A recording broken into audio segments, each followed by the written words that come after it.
Hello everyone, my name is Aditi Chaudhary. Welcome to my channel. अपनी daily life में कई बार हम ऐसे सेंटेंसेस बोलते हैं जैसे वो फ़ोन चलाने में मग्न है, मैं पढ़ने में मग्न हूँ, बच्चे खेलने में लीन हैं, वो अपनी गर्लफ्रेंड से बात करने में लीन है। ऐसे हिंदी के सेंटेंसेस जिनमें हम बोलते हैं कि कोई किसी काम में या चीज़ में मग्न है या फिर लीन है, इनको इंग्लिश में बोलने के लिए हम एनग्रॉस्ड इन या फिर अब्जॉर्ब्ड इन दोनों में से किसी भी एक का यूज़ कर सकते हैं। दोनों का ही सेंस हिंदी में मग्न होना और लीन होना से होता है। इनको लेकर सेंटेंसेस बनाने का रूल देखते हैं। इसके रूल में सबसे पहले सब्जेक्ट आता है। सब्जेक्ट के बाद सब्जेक्ट और टेंस के अकॉर्डिंग हेल्पिंग वर्ब आती है। इसके बाद एनग्रॉस्ड इन या फिर अब्जॉर्ब्ड इन दोनों में से कोई एक आता है। इसके बाद वर्ब की आईएनजी फॉर्म आती है। इसके बाद ऑब्जेक्ट आता है और लास्ट में अदर वर्ड्स आते हैं अगर बचते हैं तो। चलिए अब कुछ एग्जाम्पल्स देखते हैं जिससे आपको इसका मतलब पूरी तरह से समझ में आ जाए। वो फ़ोन चलाने में मग्न है या फिर वो फ़ोन चलाने में लीन है। He is engrossed in operating the phone या फिर He is absorbed in operating the phone। मैं पढ़ने में मग्न हूँ।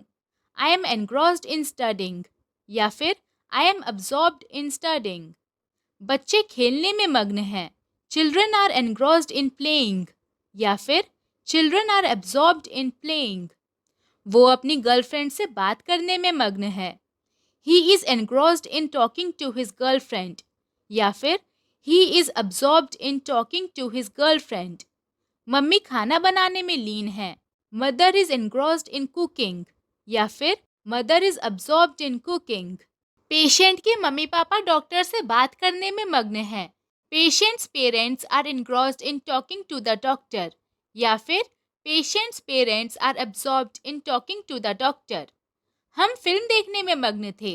We were engrossed in watching the film या फिर We were absorbed in watching the film।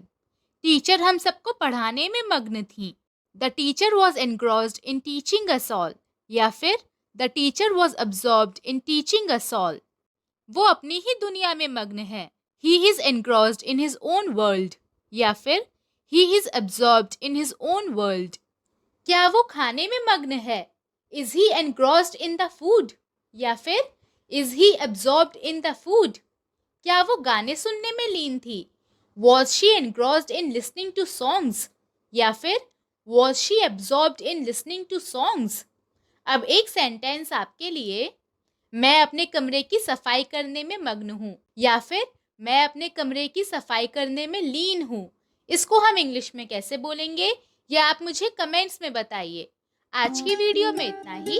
अगर आपने इससे कुछ सीखा है तो प्लीज़ इसे लाइक कीजिए।